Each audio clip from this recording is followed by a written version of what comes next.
Hi friends, మన SS drive and daily ఛానల్కి స్వాగతం. ఈరోజు మనం మాట్లాడబోయే ప్రతి విషయం ప్రతి ఒక్కరు గుండెను తాకేలా ఉంటుంది. దయచేసి స్క్రిప్ట్ చేయకుండా చూడండి. ఇల్లు ఇది కేవలం గోడలు పైకప్పు మాత్రమే కాదు, అది ప్రేమ మమత ఆప్యాయతల దేవాలయం. కానీ మీరు చూస్తున్నారు కదా, ఈ రోజుల్లో ఒక్కొక్క కుటుంబం ఒక్కొక్క నరకంలా మారుతున్నాయి. ఎందుకు? ఒకప్పుడు మన ఇండ్లు ఉమ్మడి కుటుంబాలు స్వర్గధామాలుగా ఉండేవి. అమ్మ, నాన్న, నానమ్మ, తాతయ్య, మామయ్య, అత్త అందరూ ఒకే చోట ఒకే గొడుగు కింద నవ్వులతో, రక్త సంబంధాలతో, పండుగలతో ఆ ఇల్లు ఒక పొదరిల్లుగా ఉండేది. కానీ ఈరోజు ప్రేమ స్థానంలో స్వార్థం, క్షమాపణ స్థానంలో కోపం, సహనం స్థానంలో అసహనం. ఎందుకు ఇలా జరుగుతుంది? ముఖ్యంగా మన కోడళ్ళు, ఇంటికొచ్చిన కొత్త ఇల్లాలు, వాళ్ళ పాత్ర ఏమిటి? ఒక షాకింగ్ ఉదంతం ద్వారా ఈ విషయాన్ని తెలుసుకుందాం. తెలంగాణలోని రాజన్న సిరిసిల్ల జిల్లా చందుర్తి మండలంలో ఒక ప్రభుత్వ పాఠశాల. 4వ తరగతి చదువుతున్న ఒక చిన్నారికి వార్షిక పరీక్షల్లో ఇంగ్లీష్ ప్రశ్నాపత్రం వచ్చింది. అందులో ఒక ప్రశ్న, మీ అమ్మకు నచ్చేవి నచ్చనివి రాయి అని ఇంగ్లీష్ ప్రశ్న ఇచ్చారు.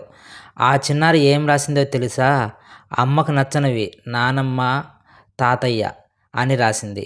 ఈ జవాబు చూసిన టీచర్ షాక్ అయ్యారు. 4వ తరగతి చదువుతున్న చిన్నారి మనసులో ఇలాంటి ఆలోచన ఎలా వచ్చింది అంటే, ఇంట్లో ఏం జరుగుతుంది? ఈ ఉదంతం వెనుక ఒక బాధాకరమైన సత్యం దాగి ఉంది. ఈ రోజుల్లో కొంతమంది కోడళ్ళు అత్తామామలను గౌరవించడం మానేస్తున్నారు. పుట్టింటి నుంచి మెట్టినింటికి వచ్చిన ఇల్లాలు ఆ ఇంటిని ప్రేమతో నడపాలి. కానీ కొందరు స్వార్థంతో అత్తామామల ఆస్తిని లాక్కొని వారిని వీధుల పాలు చేస్తున్న ఘటనలు రోజు చూస్తూనే ఉన్నాం. భర్తను మాటలతో వశం చేసుకొని అత్తామామలను ఇంట్లోనే అనాథల్లా చేస్తున్నారు. ఇంటికొచ్చిన కోడళ్ళు మాత్రమే కాదు, కన్న బిడ్డలు, కొడుకులు, కూతుళ్ళు ఇలాగే ప్రవర్తిస్తున్నారు. ఈ మధ్యలో ఆస్తి కోసం తల్లి తండ్రిని చంపటం, అన్నదమ్ములు అక్కాచెల్లెలు ఒకరినొకరు చంపుకోవడం, ప్రాణం అంటే విలువ లేకుండా పోయింది. ఇప్పుడు అసలు సమస్య ఏంటంటే, ఇలాంటి వాతావరణంలో పెరుగుతున్న పిల్లలు ఏం నేర్చుకుంటున్నారు?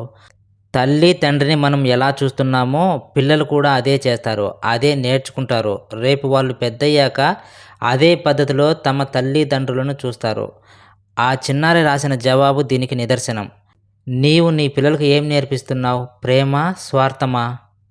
మనందరం ఇప్పటికైనా మారాలి. పిల్లలకు ఇల్లు, కుటుంబం అంటే ఏమిటి, బంధాలు, బంధుత్వాలు, అనుబంధాలు, ఆత్మీయతలు అంటే ఏమిటి మన పిల్లలకు నేర్పించాలి. మన కుటుంబాన్ని నరకంగా మార్చకూడదు.